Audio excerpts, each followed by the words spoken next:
ಓಂ ಶಾಂತಿ ಓಂ ಶಾಂತಿ ಓಂ ಶಾಂತಿ.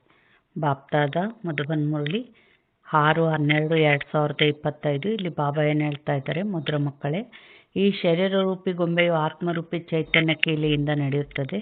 ನೀವು ತಮ್ಮನ್ನು ಆತ್ಮ ನಿಶ್ಚಯ ಮಾಡಿಕೊಳ್ಳಿ, ಆಗ ನಿರ್ಭಯರಾಗಿ ಬಿಡುತ್ತೀರಿ. ಏನು ಹೇಳಿದರು ಬಾಬಾ? ಆತ್ಮ ಇಲ್ಲದೆ ಈ ಶರೀರ ಏನೂ ಮಾಡೋಕ್ಕೆ ಸಾಧ್ಯ ಇಲ್ಲ. ಸುಖ ದುಃಖನ ಅನುಭವ ಮಾಡೋದು ಆತ್ಮನೇ. ಇಲ್ಲಿ ಬಾಬಾ ಆತ್ಮ ನಿಶ್ಚಯ ಮಾಡ್ಕೊಳ್ರಿ, ನಿರ್ಭಯರಾಗ್ತೀರಿ ಅಂತ ಹೇಳಿದರು. ಯಾವಾಗ ನಾವು ಆತ್ಮಿಕ ಸ್ಥಿತಿಯಲ್ಲಿ ಬರ್ತೀವೋ ಆಗ ದೈವಿ ಗುಣಗಳು ಅಂದರೆ ಇನ್ನೊಬ್ಬರಿಗೆ ಸುಖ ಕೊಡುವಂಥ ಗುಣಗಳೇ ನಮ್ಮಲ್ಲಿ ಬರ್ತವೆ. ಇನ್ನೊಬ್ಬರಿಗೆ ಸುಖ ಕೊಡ್ತೀವಿ ಅಂದರು ದುಃಖ ಆದರೆ ಯಾಕೆ ಬರ್ತದೆ ನಿಮಗೆ ಅಂತಾರೆ ಬಾಬಾ. ಅಂದರೆ ಯಾವ ಮಾಯೆ ಇರಲ್ಲ, ದುಃಖ ಇರಲ್ಲ, ಭಯ ಇರಲ್ಲ, ನಿರ್ಭಯರಾಗಿರ್ತೀರಿ. ಅದಕ್ಕೆ ಆತ್ಮ ನಿಶ್ಚಯ ಮಾಡ್ಕೊಳ್ರಿ ಅಂತಾರೆ ಬಾಬಾ. ಪ್ರಶ್ನೆ: ಆತ್ಮವು ಶರೀರದ ಜೊತೆ ಆಟವಾಡುತ್ತಾ ಕೆಳಗೆ ಬಂದಿದೆ, ಆದ್ದರಿಂದ ಅದಕ್ಕೆ ಯಾವ ಹೆಸರು ಕೊಡುವಿರಿ? ಉತ್ತರ: ಕೀಲುಗೊಂಬೆ.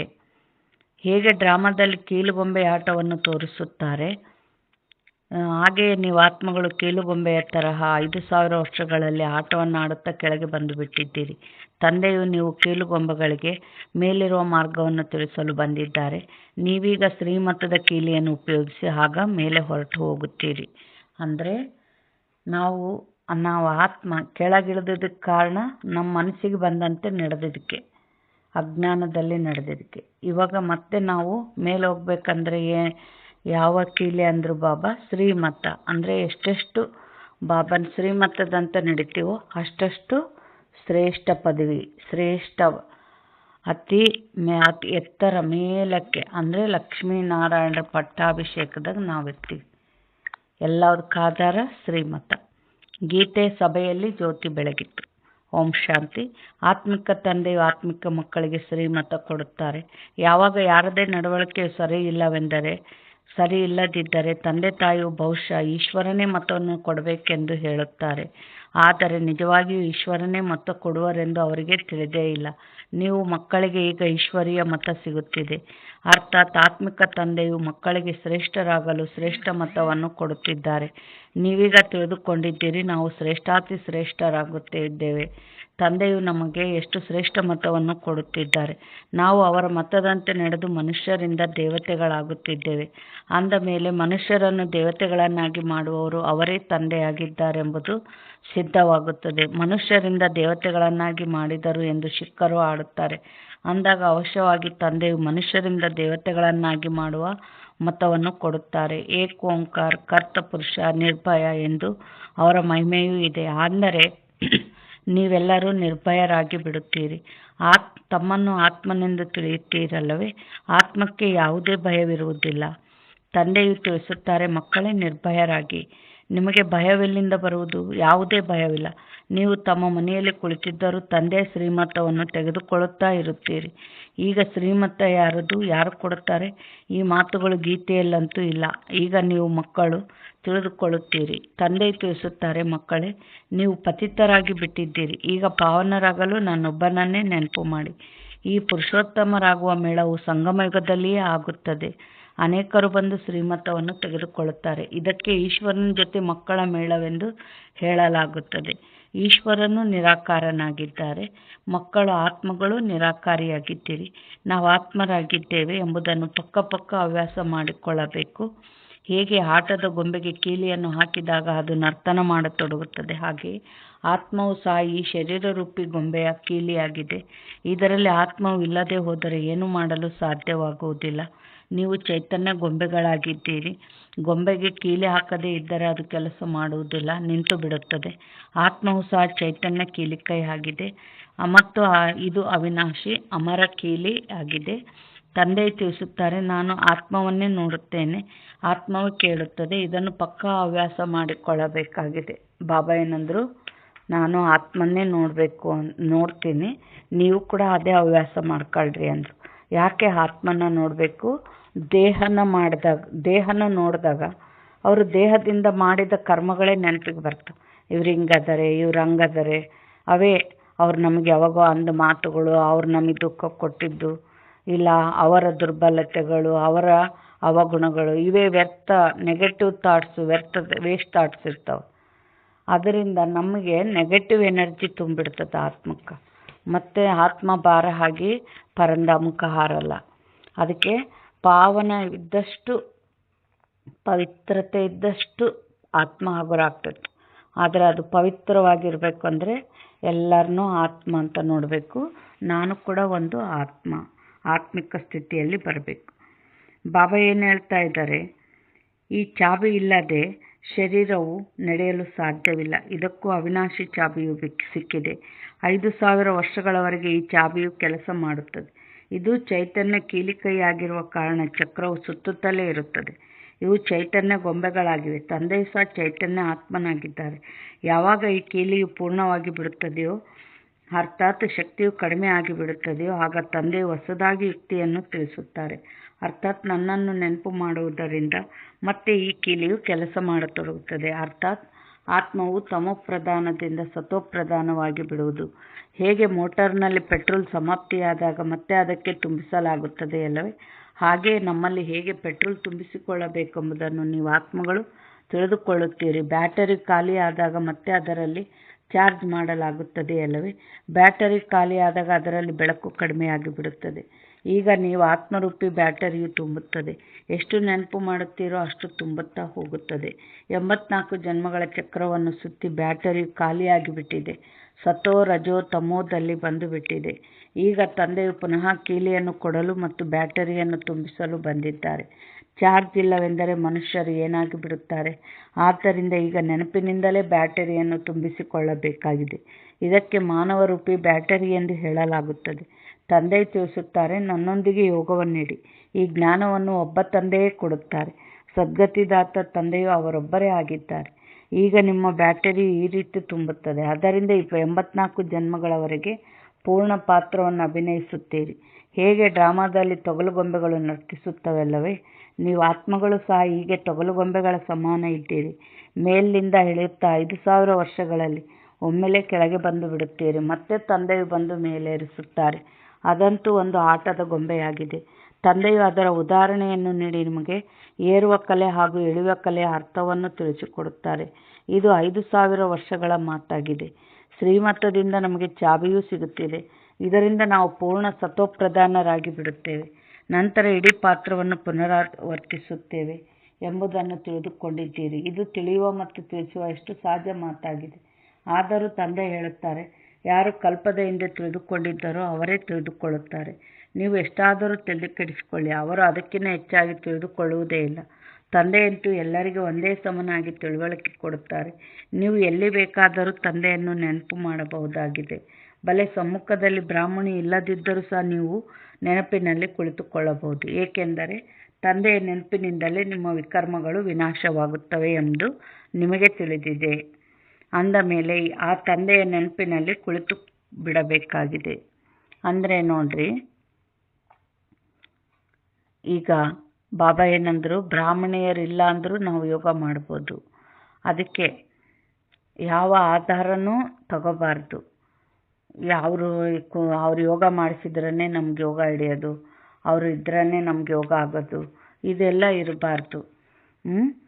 ನಮ್ಮ ಎದುರಿಗೆ ಯಾರಿದ್ದಾರೆ, ಶಿವಬಾಬಾ ಇದ್ದಾರಲ್ಲ, ಆಯಿತು, ಅವ್ರನ್ನ ಜೊತೆಗಿಟ್ಕೊಂಡ್ಬಿಟ್ರೆ ಆಯಿತು, ಎಲ್ಲದೂ ಆಗ್ತದೆ.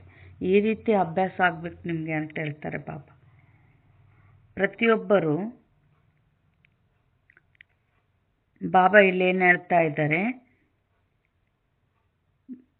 ಬೇರೆಯವರು ನಿಮ್ಮನ್ನು ವಿಶೇಷವಾಗಿ ಕೂರಿಸುವ ಅವಶ್ಯಕತೆ ಇಲ್ಲ. ತಿನ್ನುತ್ತಾ ಕುಡಿಯುತ್ತಾ ಸ್ನಾನ ಇತ್ಯಾದಿಗಳನ್ನು ಮಾಡುತ್ತಲೂ ತಂದೆಯನ್ನು ನೆನಪು ಮಾಡಿ. ಸ್ವಲ್ಪ ಸಮಯಕ್ಕಾಗಿ ನಿಮ್ಮ ಸಮ್ಮುಖದಲ್ಲಿ ಅನ್ಯರು ನೆನಪು ಮಾಡಿಸಲು ಕುಳಿತುಕೊಳ್ಳುತ್ತಾರೆ.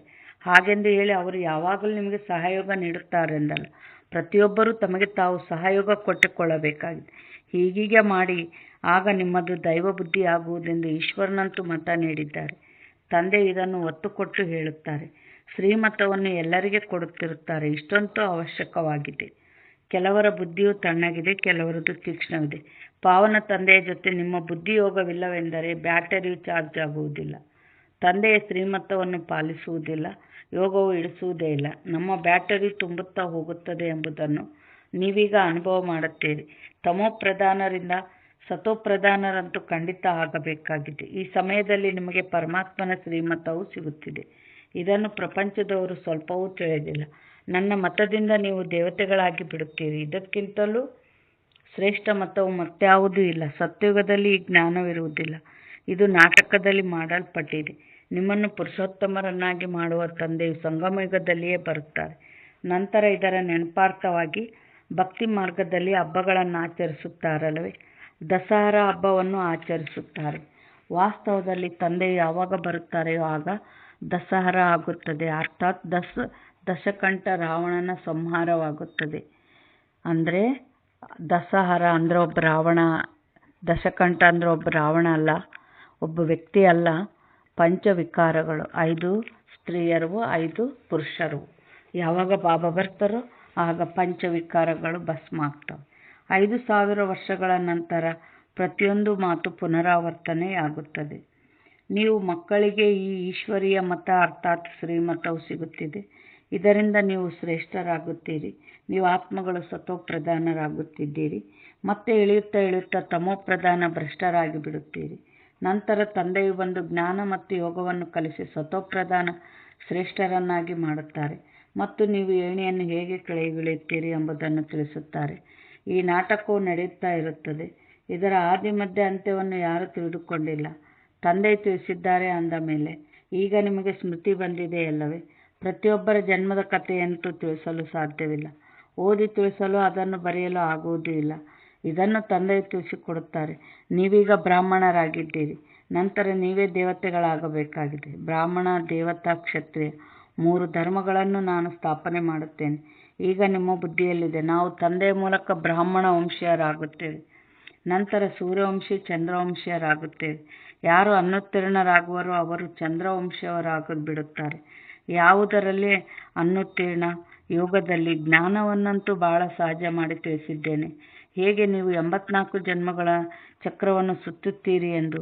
ಇದನ್ನು ಮನುಷ್ಯರು 84 ಲಕ್ಷ ಜನ್ಮಗಳೆಂದು ಹೇಳಿಬಿಡುತ್ತಾರೆ. ಅಂದಾಗ ಎಷ್ಟು ದೂರ ತೆಗೆದುಕೊಂಡು ಹೋಗಿದ್ದಾರೆ. ಇಲ್ಲಿ ಬಾಬಾ ಏನಂತಾರೆ, ಅನುತ್ತೀರ್ಣ ಯಾವುದ್ರಾಗ ಆಗ್ತೀವಿ ನಾವು? ಯೋಗದಾಗ. ಅಂದರೆ ಆತ್ಮಿಕ ಸ್ಥಿತಿಯಲ್ಲಿ ನೆನಪು ಮಾಡಿದಾಗ ಮಾತ್ರ ಪಾಪ ಭಸ್ಮ ಆಗೋದು. ಆದರೆ ಕೆಲವರು ಹಾಡು ಇಟ್ಕೊಂಡು ಕುಂತು ಬಿಡ್ತಾರೆ, ಇಲ್ಲ ಸುಮ್ಮನೆ ಬಾಬಾ ಬಾಬಾ ಅಂತಿರ್ತಾರೆ. ಆತ್ಮದಿಕ್ಕ ಸ್ಥಿತಿಯಲ್ಲಿದ್ದು ನೆನಪು ಮಾಡಲಿಲ್ಲ ಅಂದರೆ ನಮ್ಮ ಪಾಪಗಳು ಭಸ್ಮನೇ ಆಗಲ್ಲ. ಅದಕ್ಕೆ ಯೋಗದಲ್ಲೇ ಅನುತ್ತೀರ್ಣರಾಗ್ತೀರಿ ಅಂತ ಹೇಳ್ತಾರೆ ಬಾಬಾ. ಈಗ ನಿಮಗೆ ಈಶ್ವರೀಯ ಮತ ಸಿಗುತ್ತಿದೆ. ಈಶ್ವರನು ಒಂದೇ ಬಾರಿ ಬರುತ್ತಾರೆ ಅಂದ ಮೇಲೆ ಅವರ ಮತವೂ ಒಂದೇ ಬಾರಿ ಸಿಗೋದು. ಒಂದು ದೇವತಾ ಧರ್ಮವಿತ್ತು, ಅವಶ್ಯವಾಗಿ ಅವರಿಗೆ ಈಶ್ವರೀಯ ಮತ ಸಿಕ್ಕಿತ್ತು. ಅಂದ ಮೇಲೆ ಅದಕ್ಕೆ ಮೊದಲು ಸಂಗಮಯುಗವಿತ್ತು. ತಂದೆಯು ಬಂದು ಪ್ರಪಂಚವನ್ನು ಪರಿವರ್ತನೆ ಮಾಡುತ್ತಾರೆ. ನೀವೀಗ ಪರಿವರ್ತನೆಯಾಗುತ್ತಿದ್ದೀರಿ. ಈ ಸಮಯದಲ್ಲಿ ನಿಮ್ಮನ್ನು ತಂದೆಯು ಪರಿವರ್ತನೆ ಮಾಡುತ್ತಾರೆ. ಕಲ್ಪಕಲ್ಪವೂ ನಾವು ಪರಿವರ್ತನೆಯಾಗುತ್ತಾ ಬಂದಿದ್ದೇವೆ, ಪರಿವರ್ತನೆಯಾಗುತ್ತಲೇ ಇರುತ್ತೇವೆಂದು ನೀವು ಹೇಳುತ್ತೀರಿ. ಇದು ಚೈತನ್ಯ ಬ್ಯಾಟರಿಯಾಗಿದೆಯಲ್ಲವೇ? ಅದು ಜಡವಾಗಿದೆ. ಮಕ್ಕಳಿಗೆ ಅರ್ಥವಾಗಿದೆ. 5000 ವರ್ಷಗಳ ನಂತರ ತಂದೆಯು ಬಂದಿದ್ದಾರೆ. ಶ್ರೇಷ್ಠಾತಿ ಶ್ರೇಷ್ಠ ಮತವನ್ನು ಕೊಡುತ್ತಾರೆ. ಸರ್ವಶ್ರೇಷ್ಠ ಭಗವಂತನ ಮತವೂ ಸಿಗುತ್ತಿದೆ. ಇದರಿಂದ ನೀವು ಶ್ರೇಷ್ಠ ಪದವಿಯನ್ನು ಪಡೆಯುತ್ತೀರಿ. ನಿಮ್ಮ ಬಳಿ ಯಾರೇ ಬಂದರೂ ಸಹ ತಿಳಿಸಿ, ನೀವು ಈಶ್ವರೀಯ ಸಂತಾನರಾಗಿದ್ದೀರಲ್ಲವೇ? ಈಶ್ವರನು ಶಿವತಂದೆಯಾಗಿದ್ದಾರೆ. ಶಿವ ಜಯಂತಿಯನ್ನು ಆಚರಿಸುತ್ತಾರೆ. ಅವರು ಸದ್ಗತಿದಾತನಾಗಿದ್ದಾರೆ. ಅವರಿಗೆ ತಮ್ಮದೇ ಆದ ಶರೀರವಿಲ್ಲ. ಅಂದ ಮೇಲೆ ಯಾರ ಮೂಲಕ ಮತ ಕೊಡುತ್ತಾರೆ? ನೀವು ಸಹ ಆತ್ಮವಾಗಿದ್ದೀರಿ. ಶರೀರದ ಮೂಲಕ ಮಾತನಾಡುತ್ತೀರಲ್ಲವೇ? ಶರೀರವಿಲ್ಲದೆ ಆತ್ಮವು ಏನು ಮಾಡಲು ಸಾಧ್ಯವಿಲ್ಲ. ಅಂದ ಮೇಲೆ ನಿರಾಕಾರ ತಂದೆಯು ಸಹ ಹೇಗೆ ಬರುವರು? ರಥದಲ್ಲಿ ಬರುತ್ತಾರೆಂದು ಗಾಯನವಿದೆ. ಅಂದರೆ ನಮ್ಮ ಆತ್ಮ ತಾಯಿ ಗರ್ಭ ಪ್ರವೇಶ ಮಾಡಿ ಸ್ವಂತ ದೇಹ ತಗೊತತೆ.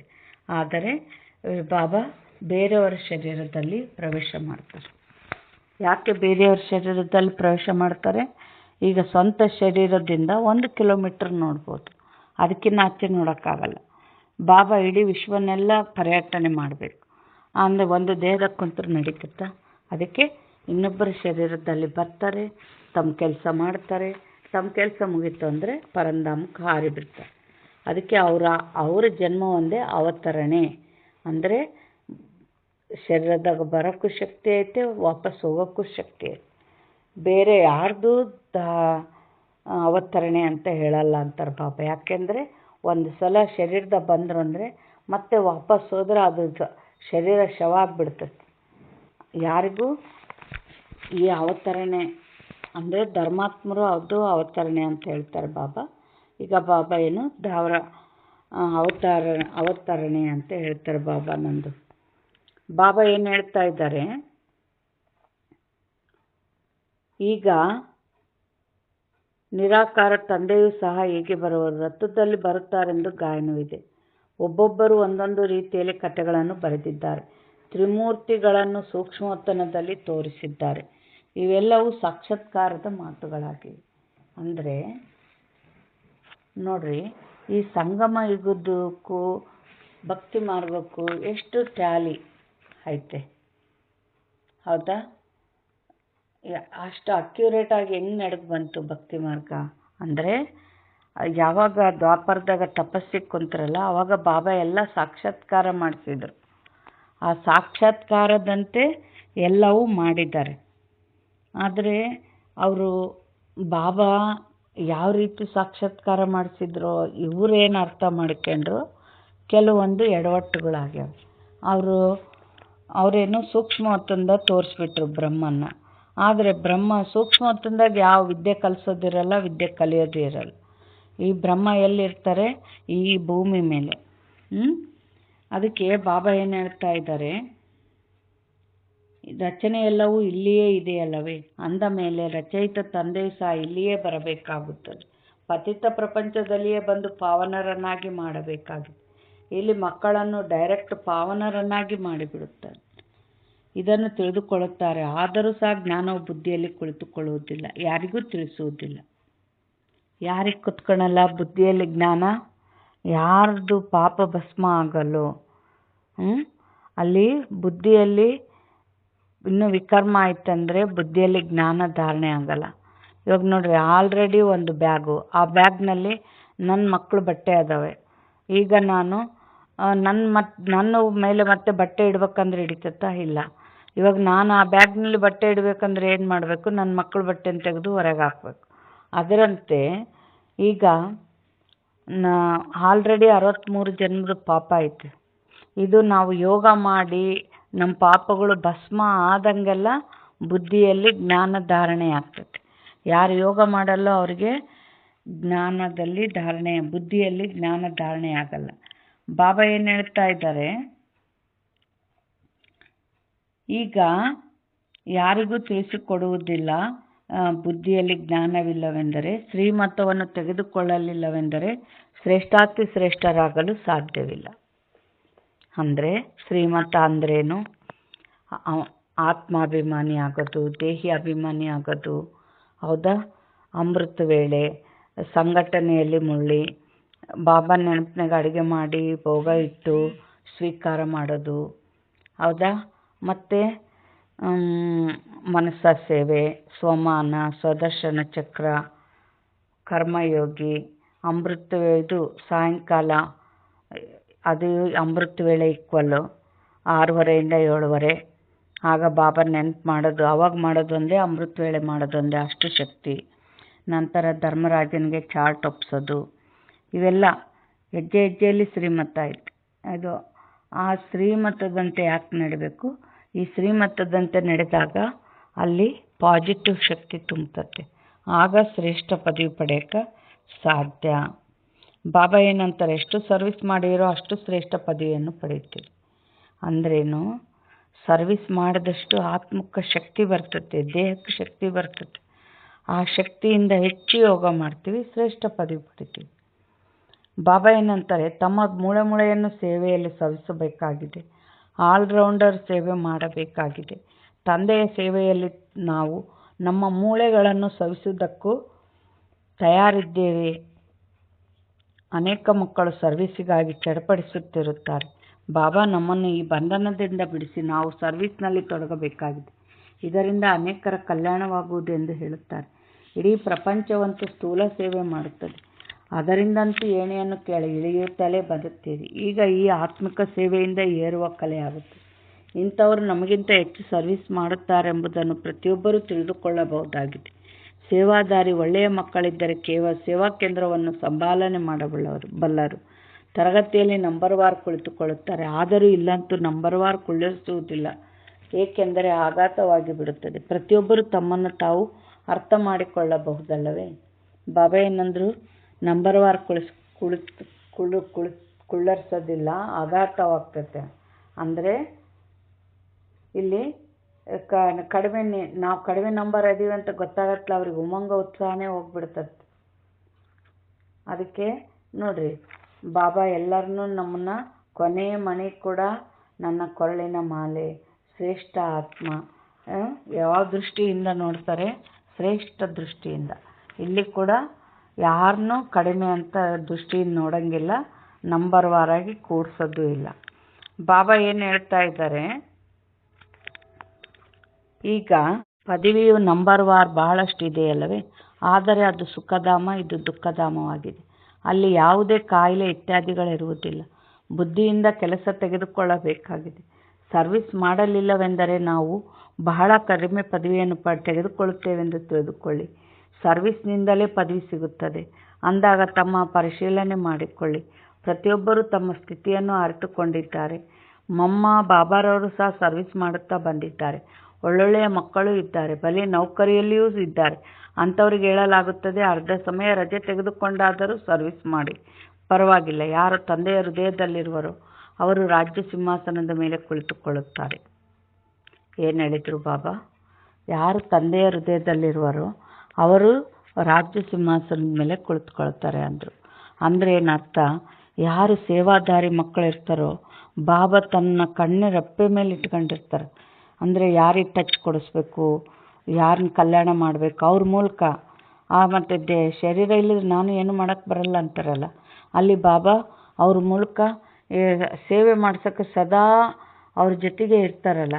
ಮತ್ತು ಅಂದರೆ ಆ ಮಕ್ಕಳು ತಂದೆಯ ಹೃದಯದಲ್ಲಿ ಇರ್ತಾರಂದರೆ ಬಾಬಾ ಶಕ್ತಿ ತುಂಬ್ತಿರ್ತಾರೆ. ಅವ್ರಿಗೇನನ್ನ ಪರಿಸ್ಥಿತಿ ಬಂದಾಗ ಅವರಿಗೆ ಟಚ್ ಕೊಟ್ಟು ಪಾರ್ ಮಾಡೋಕ್ಕೆ ಯುಕ್ತಿ, ಸಾಹಸ, ಧೈರ್ಯ, ಶಕ್ತಿ ತುಂಬ್ತಾ ಇರ್ತಾರೆ. ಅವ್ರನ್ನ ಮಾಯೆ ಮೇಲೆ ವಿಜಯ ಮಾಡುವಂಗೆ ಪಾಲನೆ ಕೊಡ್ತಾ ಇರ್ತಾರೆ. ಇಷ್ಟು ಎಲ್ಲ ಬಾಬಾ ನಿಮ್ಗೆ ಸಹಯೋಗ ಸಿಗ್ತಾ ಇದೆ ಅಂದಾಗ ಯಾಕೆ ರಾಜ್ಯ ಪದವಿ ಪಡೆಯಲ್ಲ?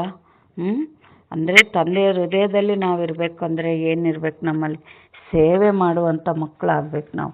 ನಂಬರ್ ವಾರ್ ಪುರುಷಾರ್ಥದ ಅನುಸಾರ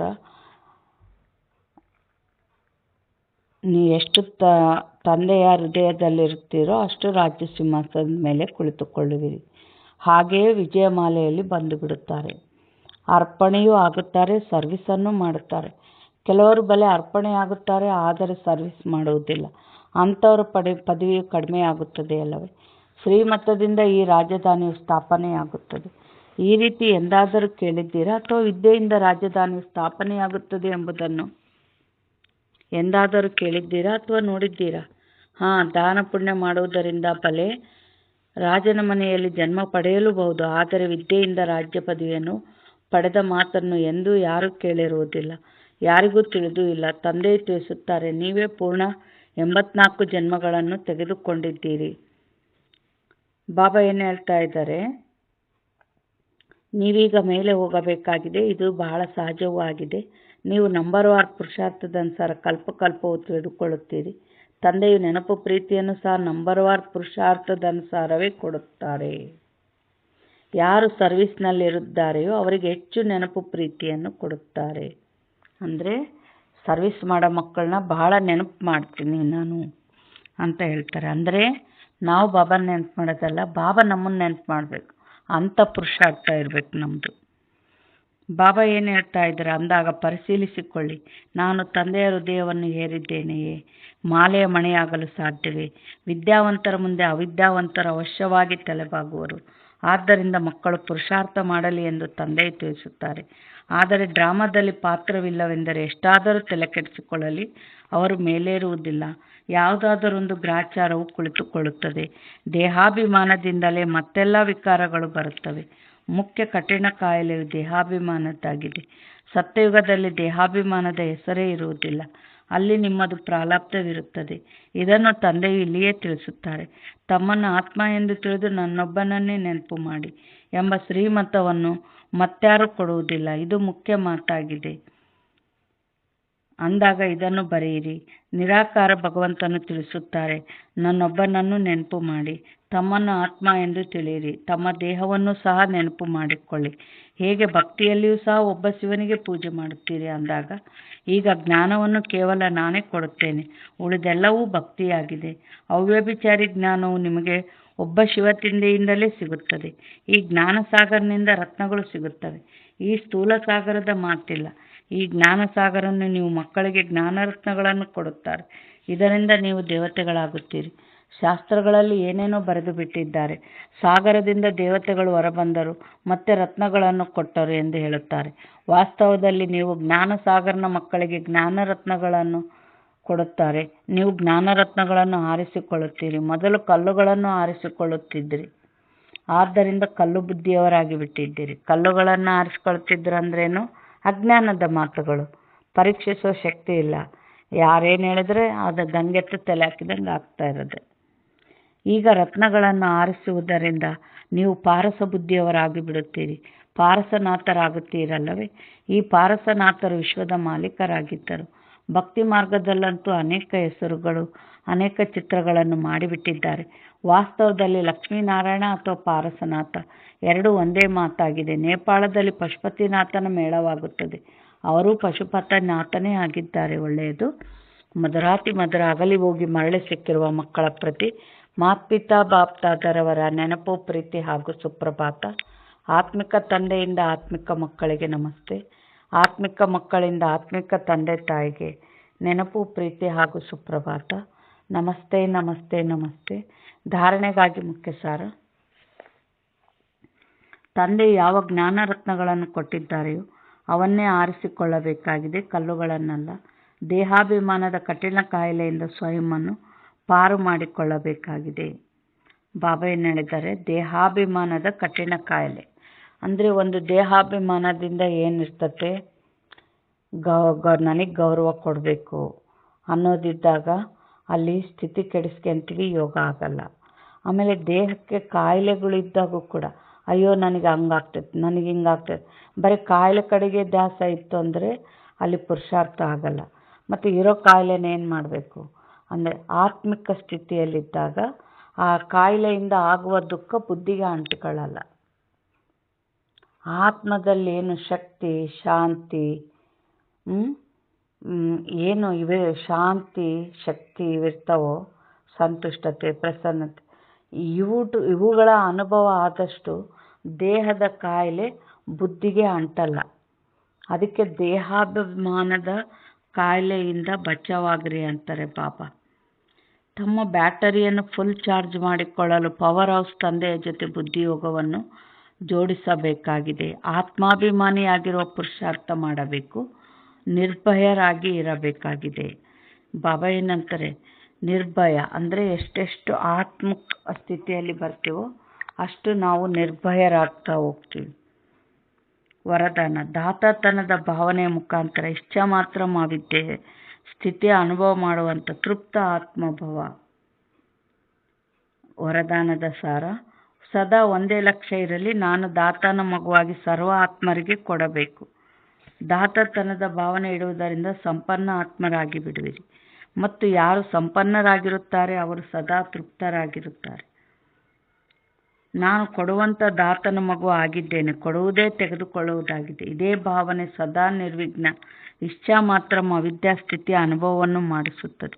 ಸದಾ ಒಂದೇ ಲಕ್ಷ್ಯದ ಕಡೆ ಗಮನ ಇರಲಿ. ಯಾವ ಲಕ್ಷ್ಯವಾಗಿದೆ? ಬಿಂದು ಮತ್ತು ಬೇರೆ ಯಾವುದೇ ಮಾತಿನ ವಿಸ್ತಾರವನ್ನು ನೋಡುತ್ತಿದ್ದರೂ ನೋಡದಂತೆ, ಕೇಳುತ್ತಿದ್ದರೂ ಕೇಳದಂತೆ ಬಿಂದು ಇಡಿ. ಇಲ್ಲಿ ಬಾಬಾ ಏನು ಹೇಳ್ತಾ ಇದ್ದಾರೆ? ಕೊಡೋದೇ ತಗೊಳೋದು ಅಂತ. ಅಂದರೆ ಇಲ್ಲಿ ನಾವು ಯಾವ ಭಾವನೆಯಿಂದ ಸೇವೆ ಮಾಡಬೇಕು? ನಾನು ಪಡಿತಾ ಇದ್ದೀನಿ. ಯಾಕೆ ಇದಿಷ್ಟು ಸೇವೆ ಮಾಡೋಕ್ಕೆ ಬಾಬಾ ಹೇಳ್ತಾರೆ? ದಾತನ ಮಕ್ಕಳು ದಾತ ಆಗಲಿ. ಇವೆಲ್ಲ ಕಾರಣ ಏನು? ಯಾಕೆ ಅಂದರೆ 84 ಜನ್ಮ ಎಷ್ಟು ಆತ್ಮಗಳ ಜೊತೆಗೆ ನಮ್ಮ ಸಂಬಂಧ ಸಂಪರ್ಕ ಇರ್ತದೆ. ಪ್ರಕೃತಿ ಪಂಚತತ್ವಗಳ ಜೊತೆಗೆ ಇರ್ತದೆ. ಈಗ ಈ ಸಂಗಮ ಯುಗದಾಗ ಬಾಬಾನ ಖಜಾನೆಗಳಿಂದ ಎಲ್ಲರಿಗೆ ನಾವು ಸುಖ ಕೊಟ್ಬಿಟ್ಟಿವಿ ಅಂದರೆ ಎಷ್ಟು ಜನ್ಮ ಅವ್ರು ನಮ್ಮ ಜೊತೆ ಬರ್ತಾರೋ ಅವರಿಂದ ನಮಗೆ ಸುಖ. ಇಲ್ಲಿ ಬಾಬಾ ಜೊತೆಗೆ ಇದ್ದಾನೆ, ಬಾಬಾ ಶಕ್ತಿ ತುಂಬ್ತಾರೆ, ಖಜಾನೆ ಜ್ಞಾನ, ಖಜಾನೆಗಳು ಆ ಕೊಡೋಕೆ ಶಕ್ತಿ ತುಂಬಕ್ಕೆ ಬಾಬಾ ಇವೆಲ್ಲ ಇದ್ದುಕೊಂಡು ದಾತ ಭಾವನೆಯಿಂದ ಎಲ್ಲ ನೀವೂ ಪಡ್ಕೊಂಡು ತೃಪ್ತ ಆತ್ಮ ಆಗ್ರಿ ಅಂತ ವರದಾನ ಕೊಡ್ತಾ ಇದ್ದಾರೆ ಬಾಬಾ. ಸ್ಲೋಗನ್: ಬುದ್ಧಿ ಹಾಗೂ ಸ್ಥಿತಿ ಒಂದು ವೇಳೆ ಬಲಹೀನವಾಗಿದ್ದಾಗ ಅದರ ಕಾರಣವಾಗಿದೆ ವ್ಯರ್ಥ ಸಂಕಲ್ಪ. ಅಂದರೆ ಸ್ಥಿತಿ ಬುದ್ಧಿ ಅಂದರೆ ಏನೇನೋ ವಿಚಾರಗಳು ಮಾಡೋದು, ಸ್ಥಿತಿ ಅಂದರೆ ಯೋಗ ಇರಲ್ಲ. ಈ ಥರ ಯಾವಾಗ ಆಗ್ತತೆ? ನಾವು ವ್ಯರ್ಥ ಮಾತುಗಳು, ಮೊಬೈಲು, ಟಿ ವಿ, ಪರದರ್ಶನ, ಪರಚಿಂತನೆಯಲ್ಲಿ ಹೋದಾಗ ಇಂಥ ಸ್ಥಿತಿ ಆಗ್ತದೆ. ಅವ್ಯಕ್ತ ಸೂಚನೆ: ಕರ್ಮಾತೀತರಾಗುವುದಕ್ಕೆ ಕರ್ಮಗಳ ಲೆಕ್ಕಾಚಾರದಿಂದ ಮುಕ್ತರಾಗಿ. ಅಂದರೆ ಲೆಕ್ಕಾಚಾರ, ಮನೆಯಲ್ಲಿ ಯಾರ ಜೊತೆಗೆ ಸಿಡ್ಸಿಡಾಪನ್ ಇರ್ಬೋದು, ಇನ್ನೊಬ್ಬರು ದುಃಖ ಕೊಡ್ತಾ ಇರ್ಬೋದು, ದೇಹದಿಂದನೂ ಕಾಯಿಲೆಗಳಿಂದ ದುಃಖ, ಇವೆಲ್ಲ ಲೆಕ್ಕಾಚಾರಗಳು. ಯಾವ ಜನ್ಮದ ಪಾಪದಿಂದ ಇವೆಲ್ಲ ಇರ್ತದೆ. ಆದರೆ ಬಾಬಾ ನೆನಪು ಮಾಡಿ ಯೋಗ ಮಾಡ್ದಂಗೆಲ್ಲ ಎಲ್ಲ ಪಾಪಗಳು ಭಸ್ಮ ಆಗ್ತವೆ. ಎಷ್ಟು ನಮ್ಮ ಪಾಪ ಭಸ್ಮ ಆಗ್ತದೋ ಅಷ್ಟಷ್ಟು ಲೆಕ್ಕಾಚಾರಗಳು ಚುಕ್ತಾಗ್ತಾ ಹೋಗ್ತವೆ. ಸೇವೆಯಲ್ಲಿಯೂ ಸೇವೆಯ ಬಂಧನದಲ್ಲಿ ಬಂಧಿತರಾಗಿರುವ ಸೇವಾದಾರಿಯಲ್ಲ, ಬಂಧನ ಮುಕ್ತರಾಗಿ ಸೇವೆ ಮಾಡಿ. ಅರ್ಥಾತ್ ಹದ್ದಿನ ರಾಯಲ್ ಇಚ್ಛೆಗಳಿಂದ ಮುಕ್ತರಾಗಿರಿ. ಹೇಗೆ ದೇಹದ ಬಂಧನದಿಂದ ದೇಹದ ಸಂಬಂಧದ ಬಂಧನ, ಇಂಥ ಸೇವೆಯಲ್ಲಿ ಸ್ವಾರ್ಥ, ಈ ಬಂಧನವೂ ಸಹ ಕರ್ಮಾತೀತರಾಗುವುದರಲ್ಲಿ ವಿಘ್ನ ಹಾಕುತ್ತದೆ. ಕರ್ಮಾತೀತರಾಗುವುದು ಅರ್ಥಾತ್ ಈ ರಾಯಲ್ ಲೆಕ್ಕಾಚಾರದಿಂದಲೂ ಮುಕ್ತ. ಅಂದ್ರೇನು? ಸೇವೆಯಲ್ಲೂ ಬಂಧನ ಅಂದ್ರೇನು? ನಾನೇ ಪಾಲನೆ ಕೊಡೋದು, ನಾನೇ ನಿಮಿತ್ತ, ನನ್ನ ಮಾತೇ ಕೇಳಬೇಕು. ಅವರು ಸ್ವಲ್ಪ ಏನಾದರೂ ಮತ್ತು ವಿಧ ಸಂಸ್ಕಾರದವ್ರು ಇರ್ತಾರೆ, ಬಿಟ್ಟು ಬೇರೆ ಕಡೆ ಹೋದ್ರೂ ಸ್ಥಿತಿ ಕೆಡಿಸ್ಕೊಳ್ಳೋದು, ಕ್ರೋಧದಲ್ಲಿ ಬರೋದು, ಇವೆಲ್ಲ ನಮ್ಮಲ್ಲಿ ಯೋಗ ಇದ್ದರೆ ಸಾಕು. ಲೈಟ್ ಹುಳುಗಳು ಬಂದಂಗೆ ಬರ್ತಾವೆ ಆತ್ಮಗಳು. ಬಾಬನಿಂದ ಯೋಗದಿಂದ ಎಲ್ಲದನ್ನ ಪಡಿಬೇಕಾಗಲಿ, ನಮ್ಮ ಸೇವೆನ ಬಂಧನ ಮಾಡ್ಕೋಬಾರ್ದು ಅಂತ ಬಾಬಾ ಇಲ್ಲಿ ಹೇಳ್ತಾ ಇದ್ದಾರೆ. ಒಳ್ಳೆಯದು. ಓಂ ಶಾಂತಿ, ಓಂ ಶಾಂತಿ, ಓಂ ಶಾಂತಿ.